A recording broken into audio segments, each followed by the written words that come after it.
इस पूरे क्वेश्चन में ना फिजियोथेरेपिस्ट को एज अ कंसल्टेंट उसके क्या क्या रूल्स है ना वो बताए हुए एक टेबल है जिसमें सर्कमस्टांसेस बनाए हुए हैं कि कौन कौन से सर्कमस्टांसेस हैं जिनमें physiotherapist as a consultant help out कर सकते हैं।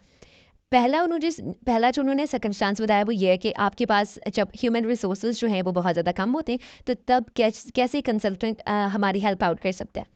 इसमें हमने जो पॉइंट्स करने हैं वो 3 पॉइंट्स करने हैं, और नहीं 4 पॉइंट्स करने हैं, सॉरी 4 पॉइंट्स में हमने ये लिखना है। पहले पॉइंट में जो बुक में लिखा है उसमें ये है, एक एग्जाम्पल लेते हैं, हम एग्जाम्पल से समझते हैं कि हमारे पास एक रिहैबिलिटेशन सेंटर है और उसमें डिफरेंट फिजियोथेरेपिस्ट मौजूद हैं, लेकिन हमारे पास एक ऐसा केस आ गया जो कि न्यूरो से रिलेटेड था। अब उस रिहैबिलिटेशन सेंटर में जितने भी फिजियोथेरेपिस्ट मौजूद हैं वहाँ पर कोई भी इतना एक्सपर्ट नहीं है कि वो न्यूरो का जो केस आया है उसको ट्रीट आउट कर सके।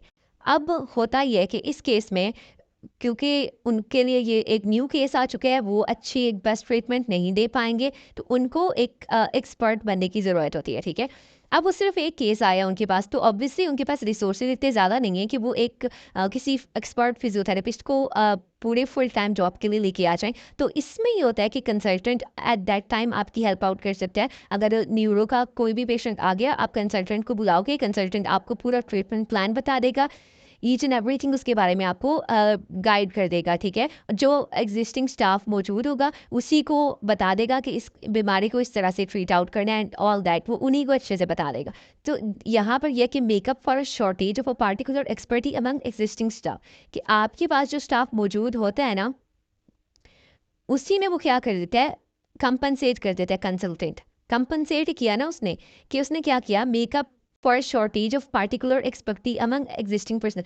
अब जो स्टाफ मौजूद था उसमें कोई भी इतना एक्सपर्ट मौजूद नहीं था कि जो क्या कर पाता, न्यूरो का पेशेंट ट्रीट आउट कर पाता, बट कंसल्टेंट ने क्या कर दिया, उस शॉर्टेज को कंपनसेट कर दिया। ठीक है, उसने आके उस प्रॉब्लम को ट्रीट आउट भी कर दिया और एग्जिस्टिंग स्टाफ को उस प्रॉब्लम के बारे में गाइड भी कर दिया, उनको ट्रेन भी कर दिया। तो हमें बाहर से कोई बंदा हायर करना नहीं पड़ा, ये कंसल्टेंट का एक फ़ायदा हो गया।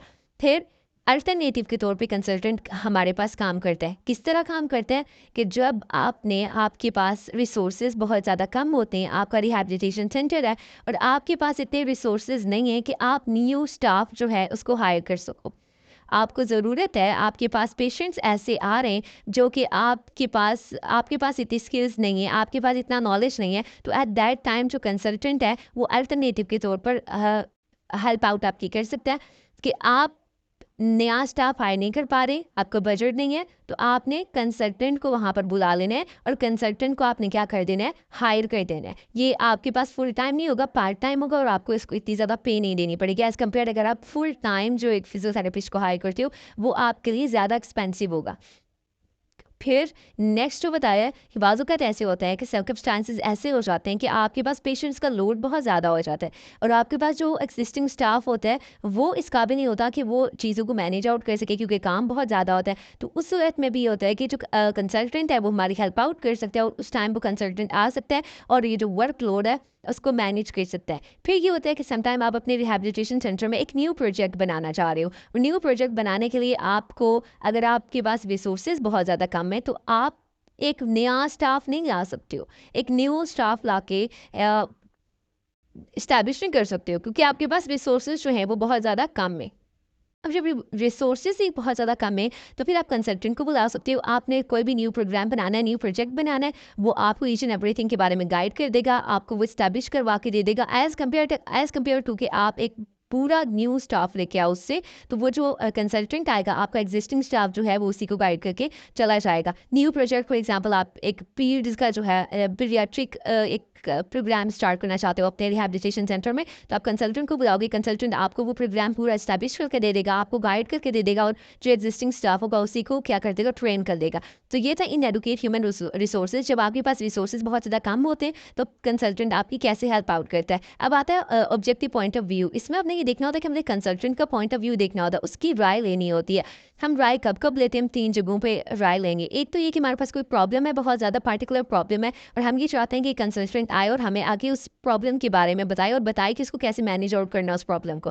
फिर दूसरा ये कि रीवाइटलाइजिंग द प्रैक्टिस का मतलब ये कि आपका एक बुरा रिहैबिलिटेशन सेंटर है और वो आप एक कंसल्टेंट को बुलाते हो और आप उसको दिखवाते हो उस सारी चीज़ को, अपना पूरा जो एक मैनेजमेंट है आप उसको दिखवा रहे हो, और वो बेसिकली आपको पूरा री-इवैल्यूएट करके बताएगा कि ये स्ट्रक्चर्ड है, ये ऑर्गेनाइज है, क्या चीज़ स्ट्रक्चर्ड है, क्या चीज़ ऑर्गेनाइज है, और आपको मज़ीद किस तरह से काम करना चाहिए। आपके पूरे रिहैबिलिटेशन सेंटर को वो एज अ होल देखेगा, और एज अ होल देखने के बाद वो आपको बताएगा कि क्या क्या चीज़ें जो इम्प्रूव करनी चाहिए और क्या क्या चीज़ें जिनको आपने माइनस कर देना अपने रिहैबिलिटेशन सेंटर से। तो ये होता है रिवाइटलाइजिंग द प्रैक्टिस। उसके बाद ये कि वो आपको ये भी बताएगा, वो जब आप उसको बुला रहे हो पॉइंट ऑफ व्यू के लिए, तो वो आपको बताएगा कि कौन कौन से आपको बैरियर्स हैं, आप सक्सेसफुल ट्रीटमेंट नहीं दे पा रहे हो, क्या क्या बैरियर्स हैं आपकी सक्सेस में और आपके बेहतरीन आउटकम में। ठीक है, उसके बाद आते हैं कि पीरियड ऑफ चेंज का मतलब ये है कि समटाइम ऐसा होता है कि रिहैबिलिटेशन सेंटर में हमने एक न्यू प्रोग्राम इस्टेब्लिश करवाना होता है।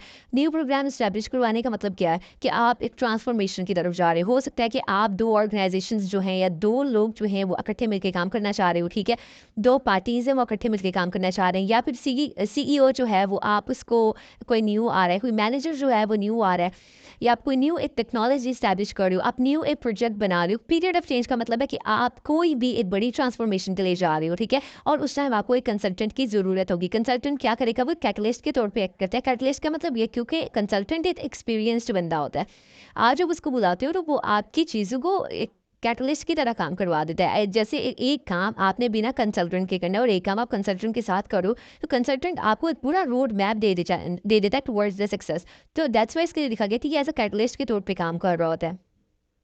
फिर कैटलिस्ट फिर हमारे पास ये जो कंसल्टेंट है, ये कोचिंग वगैरह करवाता है, सेमिनार्स वगैरह करवाएगा, जिससे ये अपने जूनियर्स को क्या कर सकता है, ये अपने जूनियर्स को उनको बता सकता है, उनको गाइड कर सकता है कि कौन कौन सी उन्होंने स्किल्स को इम्प्रूव करनी है, कौन कौन सी टेक्नोलॉजी लेटेस्ट यूज़ करनी है, उनके जो आउटकम्स हैं वो बेहतरीन होंगे। बिजनेस मैनेजमेंट में वो हेल्प आउट करता है, बिजनेस मैनेजमेंट में वो हेल्प आउट ऐसे करेगा कि जो आपके रेफरेंस हैं उनको इंक्रीज़ कर देगा, आपका जो रिलेशनशिप है वो फिजिशियंस के साथ बहुत ज़्यादा बिल्डअप करवा देगा, और ब्रांडिंग एंड मार्केटिंग में हेल्प आउट करेगा, और पूरा आपका जो एक रिहैबिलिटेशन सेंटर है, जो एक ऑर्गेनाइजेशन है, उसको बहुत ज़्यादा स्ट्रक्चर्ड कर देगा, उसको ऑर्गेनाइज कर देगा, ताकि जितनी चीज़ ऑर्गेनाइज है, जितनी चीज़ ज़्यादा स्ट्रक्चर्ड है, आपकी बिजनेस मैनेजमेंट उतनी ही अच्छी होगी, आपके पास पेशेंट्स उतने ही आएंगे, आपके पास आउटकम्स जो हैं उतने ही बेहतरीन आएंगे।